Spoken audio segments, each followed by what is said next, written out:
Hello students, welcome. Today we are going to start our new lecture, lecture 6, and here we are going to discuss center of gravity, which is according to Selena Coincide's physics of class 10th ICSE board, it is the second part of first chapter, center of gravity. Centre of gravity student before we start it हम कुछ बातें याद कर लेते हैं।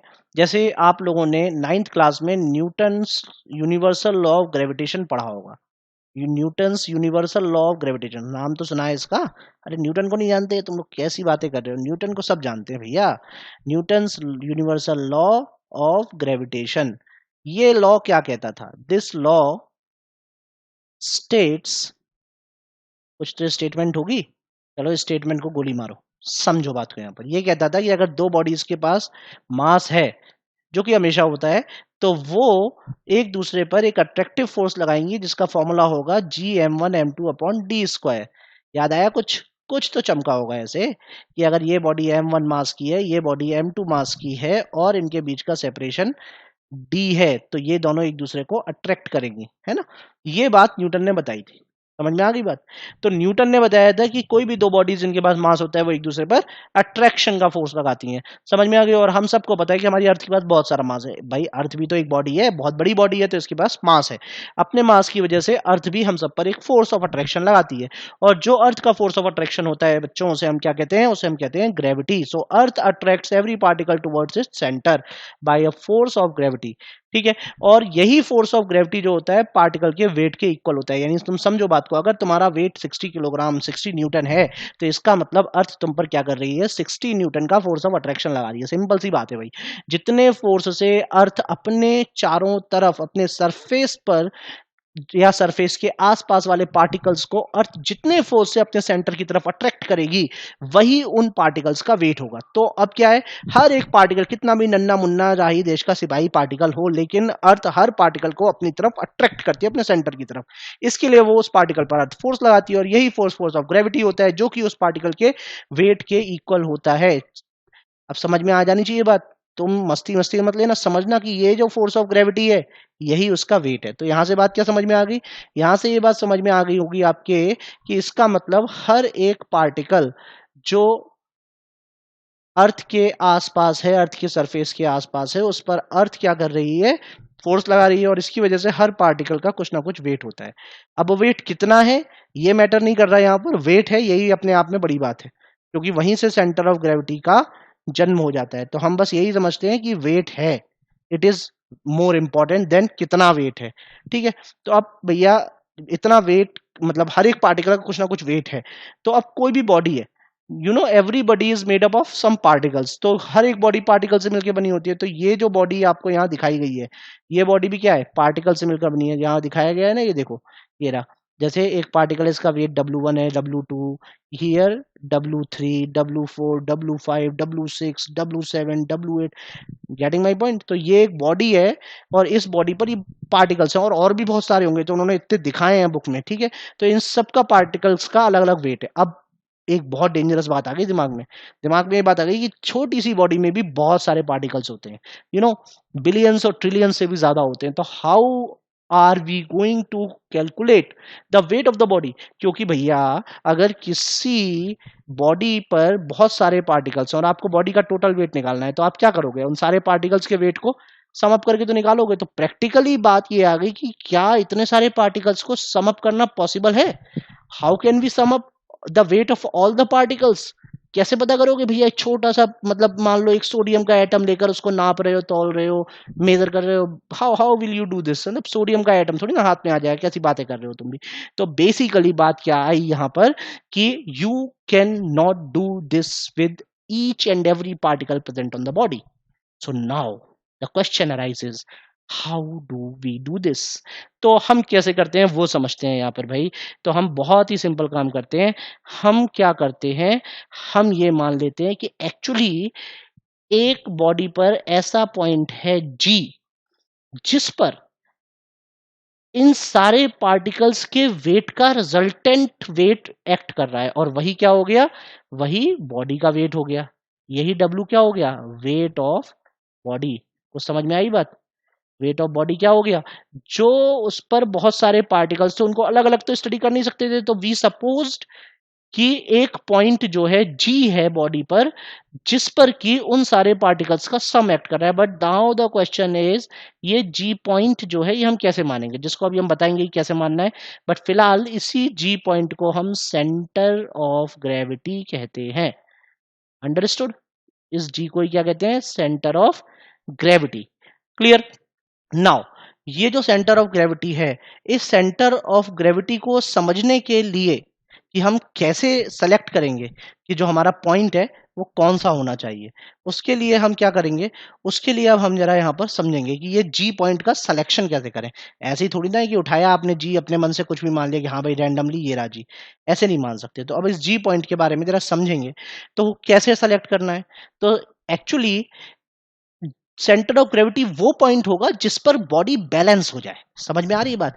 मतलब अगर body किसी पॉइंट पर बैलेंस है, जैसे सपोज करो कि ये कोई बॉडी है और ये इस पॉइंट पर बैलेंस हो गई, तो यही इसका सेंटर ऑफ ग्रेविटी। अब इस पर बैलेंस होने का मतलब क्या हुआ कि अब इसका मतलब ये हुआ कि इस बॉडी के जितने भी पार्टिकल्स थे, समझो बात को जरा, कोई भी बॉडी अगर बैलेंस होती है तो कब होती है? जब उस पर जितने भी फोर्सेस लगे हुए हैं उन फोर्सेस का मोमेंट जीरो हो जाता है। क्या जीरो हो जाता है?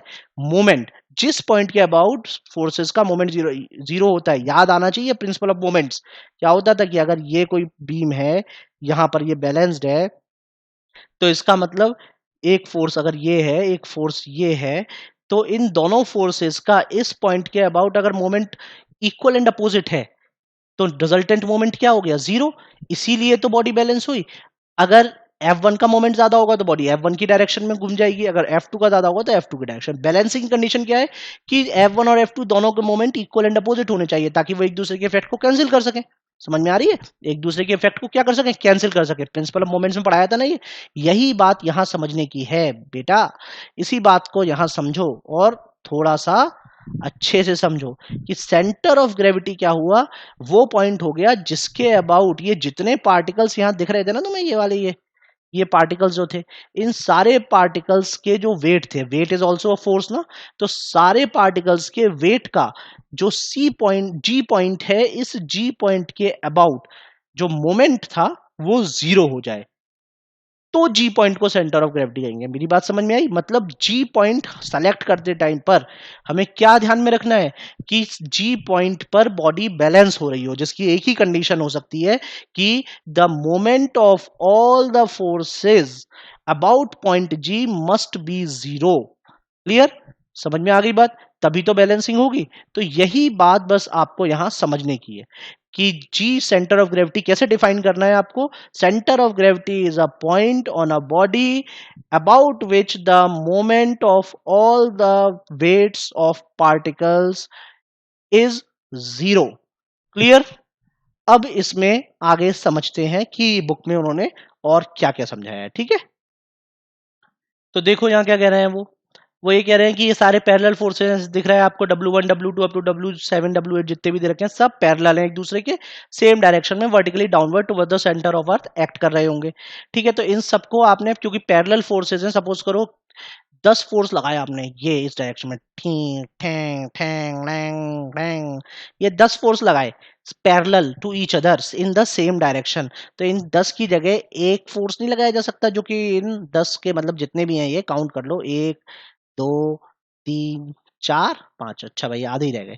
तो इन 5 की जगह आप सिंपली एक ऐसा फोर्स लगाओ ना जो कि इन पांचों के सम के इक्वल हो, तो आप एक फोर्स से भी तो काम चला सकते हो। क्या जरूरत है बार बार एक उंगली से मारा फिर दूसरी से मारा, एक सीधे थप्पड़ मारो, पांचों की पांचों एक संग लगेंगी। बात समझ में आ रही है? हिंसक नहीं होना है, don't be violent, just understand the topic. By applying smaller smaller forces in the same direction many times and getting the resultant, और by applying single large force in one time getting the result, what is better? Applying one force ना। तो यही काम यहाँ पर इन्होंने समझाया कि हम क्या कर सकते हैं।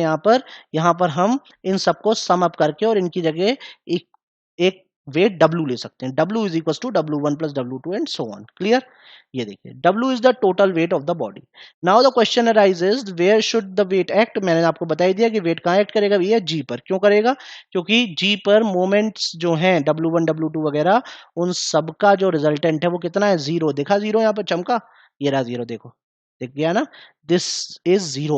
तो G वो पॉइंट होता है जिसके अबाउट बॉडी बैलेंस हो जाती है, और या फिर आप ये कह सकते हैं कि the moments of all the weight about point G on a body is 0।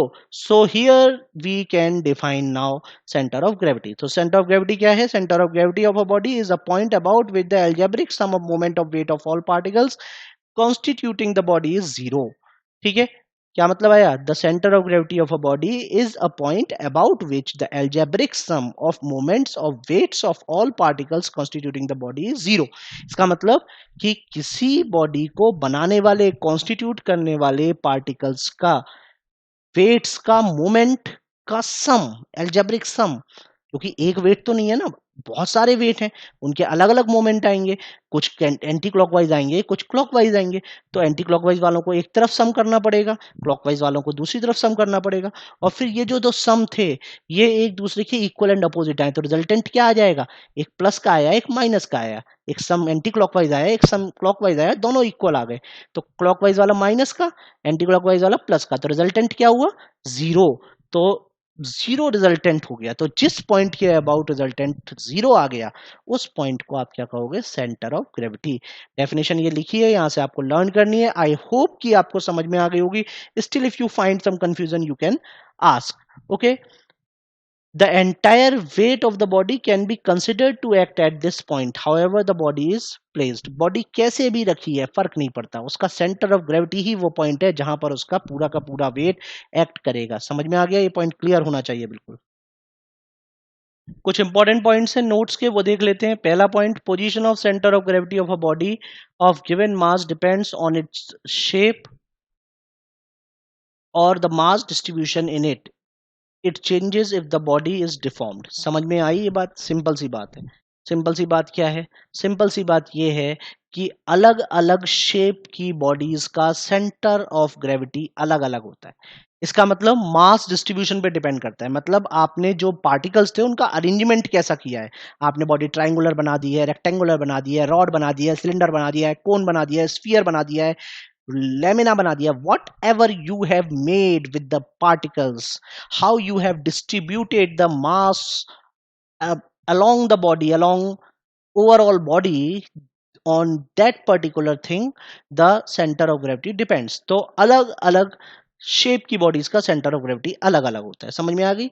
इस ये अभी आगे थोड़ा सा और आएगा, इसके बारे में आपको बेटर समझ में आएगा। यहाँ एग्जांपल लिया उन्होंने, the centre of gravity of a uniform wire is at the middle of its length.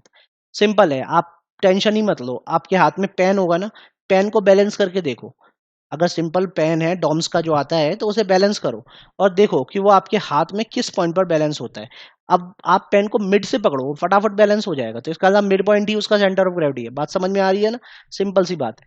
ऐसे ही उसने यहाँ पे बताया है कि कोई भी जो यूनिफॉर्म वायर है वो मिडिल पॉइंट जो होता है वही उसका सेंटर ऑफ ग्रेविटी होता है। But if same wire is bent into the form of a circle, अगर वही वायर एक सर्किल की फॉर्म में बेंड कर दिया जाए तो क्या हो जाता है? उसका सेंटर ऑफ ग्रेविटी चेंज हो जाता है और वो उसके ज्योमेट्रिकल सेंटर से कोइंसाइड करने लग जाता है। ठीक है, परेशान होने की जरूरत नहीं है। याद रखना है ये बात कि कुछ केसेस में ज्योमेट्रिकल सेंटर और सेंटर ऑफ ग्रेविटी कोइंसाइड कर जाते हैं। ठीक है, लेकिन एक और बात यहां पर समझने की, it is not necessary that centre of gravity always be within the material of the body. ये जरूरी नहीं है। बात को यहां समझो जरा। कैसे समझोगे वो आप पर डिपेंड करता है, हम तो समझा रहे हैं। देखो, एक वायर है, इसका सेंटर ऑफ ग्रेविटी यहाँ पर था, ये पॉइंट तो वायर पे ही है, ऑब्वियस सी बात है। लेकिन इसी सेम वायर को अगर आपने सर्किल की फॉर्म में मोड़ दिया, जैसा कि आपको कहा गया था, आपने ये लिया, इसको ऐसे मोड़ दिया, तो अब ये जो सर्किल बना इसका सेंटर ऑफ ग्रेविटी तो यहाँ पर है। सेंटर इसका, ज्योमेट्रिकल सेंटर इसका सेंटर ऑफ ग्रेविटी है, जबकि वायर का तो ये था। अब जरा एक बात बताओ, क्या ये जो ज्योमेट्रिकल सेंटर ऑफ ग्रेविटी है, इस पर ये पॉइंट जो है ये क्या वायर पर लाई कर रहा है? ये क्या वायर पे लाई कर रहा है? नहीं कर रहा ना? नहीं कर रहा ना? तो क्या करना है वो हमें ये करना है सिंपल कि हमको ये समझना है कि ये जो सेंटर ऑफ ग्रेविटी था, ये वाला, ये वायर पे लाई नहीं कर रहा, जबकि ये बीच में आ रहा है और यहाँ पर कोई वायर नहीं है, कोई मटेरियल नहीं है, जबकि यही वायर जब स्ट्रेट था तो इसका सेंटर ऑफ ग्रेविटी वायर पे ही था। यही बात यहाँ पर आपको समझाई गई है कि it is not necessary that the centre of gravity always be within the material of the body, it can be outside also. ये समझाया भी यहाँ पे कि centre of gravity of a ring और a hollow sphere lies at its centre where there is no material. Hollow sphere है या ring है तो उसका सेंटर ऑफ ग्रेविटी जो होता है वो हमेशा उसके सेंटर पे होता है, और होलो स्फीयर में भी अंदर कोई मटेरियल नहीं है ज्योमेट्रिकल सेंटर पे, और रिंग में भी नहीं है as you can see in this case. फिर भी यहाँ पर सेंटर ऑफ ग्रेविटी है, तो इसका मतलब क्या हो गया कि सेंटर ऑफ ग्रेविटी में लाई इन ऑन द बॉडी और outside the body. Clear? Now third point, what does it say? It says by the concept of center of gravity, a body of weight W can be considered as a point particle of weight W at its center of gravity. अब ये थोड़ी सी ना scientific वाली बात हो गई। Scientific वाली बात कैसे हो गई? साइंटिस्ट होना पड़ेगा आपको इसके लिए, मतलब वही जूनियर साइंटिस्ट कैसे होना पड़ेगा, समझना पड़ेगा कि अगर ये एक बॉडी थी, ठीक है, और इस बॉडी का जो सेंटर ऑफ ग्रेविटी था वो ये था, मतलब इसका इस पॉइंट का वेट उतना ही है जितना कि इस पूरी बॉडी का वेट था। तो क्या जरूरत है कि मैं बार बार इतनी बड़ी बॉडी कंसिडर करूं? क्या जरूरत है? मैं सिर्फ इस पूरी बॉडी की जगह एक अकेला पॉइंट ना कंसिडर करूं, यही वाला जो इसका सेंटर ऑफ ग्रेविटी है, क्योंकि जब सेंटर ऑफ ग्रेविटी का पर ही पूरा वेट एक्ट कर रहा है, ठीक है, तो सेंटर ऑफ ग्रेविटी का बिहेवियर बिल्कुल वैसे ही तो हो गया, सब पूरी बॉडी का बिहेवियर था। तो अपनी कैलकुलेशंस को इजी करने के लिए मैं इतनी बड़ी बॉडी हटा देता हूं, तो इसके लिए क्या यूज करूंगा? अब इसकी जगह सिर्फ यूज करूंगा यही पॉइंट जी। तो इसका मतलब क्या हुआ कि मैंने अपनी कन्वीनियंस के लिए क्या किया? कन्वीनियंस के लिए सिंपली सेंटर ऑफ ग्रेविटी को रिप्लेस कर लिया है, सेंटर ऑफ ग्रेविटी से रिप्लेस कर दिया है पूरी बॉडी को। ठीक है, तो यही बात यहां पे बताई है कि by the concept of centre of gravity a body of weight W can be considered as a point particle, as you can see here, no matter how large the body is, if you are able to find it centre of gravity then the matter is solved. तुम कितने भी बड़े, तुम सन को, universe को एक single point consider कर सकते हो, and which will simplify your study. तो यही बात यहां समझाई है कि concept of centre of gravity जो है उससे आप किसी बड़ी से बड़ी बॉडी को भी एक सिंगल पॉइंट पर में कन्वर्ट करके उसकी स्टडी कर सकते हैं। समझ में आ गई? ऐसा क्यों है? क्योंकि सेंटर ऑफ ग्रेविटी का बिहेवियर बिल्कुल वैसा ही होता है जैसा कि आइडेंटिकल बॉडी का बिहेवियर था।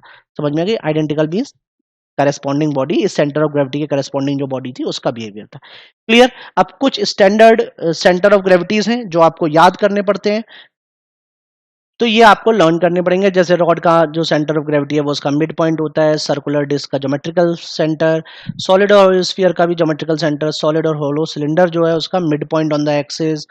ये टेबल आपको लर्न होनी चाहिए, पेपर में इसमें से क्वेश्चन पूछ लिया जाता है, ठीक है, तो you have to learn it. Okay, ये अभी आपको यहाँ पर समझ भी लेते हैं थोड़ा सा, कुछ एक डायग्राम्स दे रखे हैं उनसे। Here are some diagrams showing कि किस तरीके से सेंटर ऑफ ग्रेविटी होता है। सर्कुलर रिंग का सेंटर ऑफ ग्रेविटी उसके ज्योमेट्रिक सेंटर पे, अभी वो टेबल थी उसमें आप इसको वेरीफाई भी कर सकते हैं। सर्कुलर डिस्क का भी उसके ज्योमेट्रिक सेंटर पे। ट्रायंगुलर लेमिना है तो इसकी जहां पर तीनों मीडियन से एक दूसरे को इंटरसेक्ट कर रही हैं उसी वही उसका क्या होगा? Centre of gravity. रेक्टेंगल है तो जहां उसके डायगोनल इंटरसेक्ट करेंगे, या पैरेललोग्राम और स्क्वायर, इनके केस में वही है, the point eight which the diagonal intersect, उसी पॉइंट पर सेंटर ऑफ ग्रेविटी होता है। रॉड का सेंटर ऑफ ग्रेविटी अगर यूनिफॉर्म रॉड है, यूनिफॉर्म मतलब मास जो है ऐसा नहीं कहीं पर मास ज्यादा है कहीं पर कम है, पूरे में मास एक जैसा है, तो उसका सेंटर ऑफ ग्रेविटी कहां पर होगा? सेंटर पे। ऐसी सिलेंडर की जो एक्सिस होती है, axis you know this line, इस लाइन का जो मिड पॉइंट होगा वही उसका सेंटर ऑफ ग्रेविटी होगा। And much more are given in that table, you can learn them from there and you have to learn them because they are asked in the exam. Okay, now centre of gravity and the balance point, this is a question now. अभी आपको बताया था कि centre of gravity पर body balance हो जाती है, लेकिन क्या हमेशा सेंटर ऑफ ग्रेविटी और बैलेंस पॉइंट सेम ही होते हैं, और are they different? Now this is what we are going to understand. Look students, here a solid body can be balanced by supporting at its centre of gravity. समझे बात को? Centre of gravity पे support करके आप body को balance कर सकते हैं, मतलब कोई भी बॉडी जिस पॉइंट पर बैलेंस होती है वो उसका सेंटर ऑफ ग्रेविटी होता है। क्लियर हो रही है बात? जैसे एक यूनिफॉर्म मीटर रूल है, कल से हम उसे बैलेंस कर रहे हैं, मतलब लास्ट लेक्चर से। तो यहाँ पर आपने देखा था कि एक मीटर रूल अगर यूनिफॉर्म है तो अपने मिड पॉइंट, कल बताया था ना आपको क्वेश्चन करते टाइम बस कि 50 सेंटीमीटर पे 100 सेंटीमीटर की जो रूल है वो 50 सेंटीमीटर बैलेंस हो जाती है, क्योंकि मिड पॉइंट पर क्या होता है उसका, मिड पॉइंट पर उसका सेंटर ऑफ ग्रेविटी होता है। समझ में आ रही है बात?